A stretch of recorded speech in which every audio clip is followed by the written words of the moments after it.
Good morning friends, welcome back to my new blog Anshita mini blog. तो निकालने तो मुझे सर्दी के कपड़े निकालने के चक्कर में मैंने तो सारा ही फैलारा कर लिया था। कर ली अपने लिए मुसीबत खड़ी। मैंने मशीन लगा ली थी, इधर सर्दियों के कपड़े निकाल रही थी। तो मेरे दिमाग में ज़रा सा काम फैलाती हूँ तो बहुत सारा फैलाने लगती हूँ। फिर मैं सारे ही कपड़े निकाल डाले थे मैंने। इसे भी सही कर लूँ, उसे भी सही कर लूँ, करते करते दोपहर ही हो गई थी। ऐसे करती हूँ अपने लिए मैं मुसीबत खड़ी। कपड़े करने के बाद जैसे ये काम ख़त्म होता है तभी मिस्टी आ जाती है स्कूल से, खाना वाना खा के वो हो जाती है ट्यूशन के लिए तैयार जाने के लिए। मैंने कहा बेटा मेरे को तो आज बहुत काम करना है तो तू अकेली चली जा।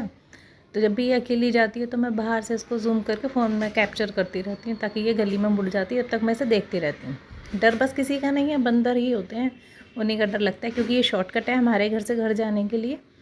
वैसे रोड है पर वो लंबा पड़ता है, फिर ये शॉर्टकट से निकाल देते हैं हम भी यहीं से जाते हैं। तो जब तक गली में मुड़ती तब तक मैं इसको देखती रहती हूँ। इसको कर दिया था बाय। उसके बाद फिर मैं बाहर रूम में ही बैठी हुई थी, काम कर रही थी, तो मुझे ये आती हुई दिखी। फिर मैंने इसको कैप्चर किया कि देखो ये कैसे चलती। मैंने आपको बताया था ना, सीधी कभी नहीं चलेगी, आड़ी टेढ़ी चलेगी। तो मिस्टी आ गई थी ट्यूशन से। उसके बाद हम बैठे थे और कर रहे थे दूध वाले भैया का इंतज़ार, क्योंकि दूध वाले भैया आएंगे तो मुझे इसे फिर से ट्यूशन लेके जाना है, क्योंकि रात हो गई थी, रात में अकेले नहीं भेज सकती। इंतज़ार करते करते देखा तो दूध वाले भैया भी आ गए थे। तो मैंने दूध को किया गरम, गरम करके इसको ढक के और हम चल देते हैं फिर ट्यूशन के लिए। और देखिए कितना अंधेरा हो गया है। अंधेरे में मैं भी कम निकलती हूँ वैसे तो अकेले, पर मजबूरी है, जाना पड़ेगा। तो मैं मिस्टी को लेकर चल देती हूँ ट्यूशन के लिए। मिस्टी को सीधे भेजा ट्यूशन। मैं जब तक मम्मी के घर बैठ के करती हूँ इसका इंतज़ार। चानू बाबू ट्यूशन से आ गए थे, ये भी 7:30 बजे आए थे। आके ये फिर से पढ़ने बैठ गए थे। गैप नहीं दिए हैं इस बार पेपरों में, सिर्फ इस ये वजह है कि बच्चों को लगातार पढ़ना पड़ रहा है। तो ये पढ़ रहे थे। मैंने कहा बेटा खाना ना खाओ। फिर इनके पापा यानी सोनू आ गया था भाई मेरा, फिर इन लोगों ने खाना खाया। खाना खाने के बाद मिस्टी आ गई ट्यूशन से, तो मैं इसको लेकर दोबारा से आ गई थी फिर घर। घर आने के बाद अब मेरे को करनी थी खाने की तैयारी। इसकी तो डिमांड ही अलग थी।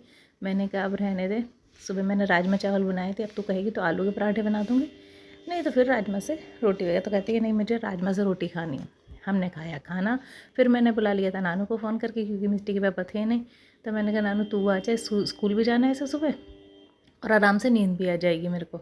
तो फिर नानू आ गया था और ये देखो बच्चे मुझे अटेंशन नहीं दे रहे थे। मिस्टी टीवी देख रही थी, नानू फ़ोन देख रहा था, मैं इन दोनों को देख रही थी। कभी इसके पास कैमरा लाऊं, कभी उसके पास कैमरा लाऊं, लेकिन इन दोनों में से किसी का भी ध्यान मेरी तरफ नहीं था।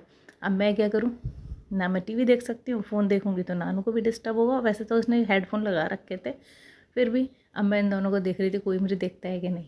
नहीं देखा किसी ने, मुझे आवाज़ लगानी पड़ी। फिर मैंने कहा अरे देख लो कोई मुझे भी। तब इनने मुझे देखा और हाथ हिलाया।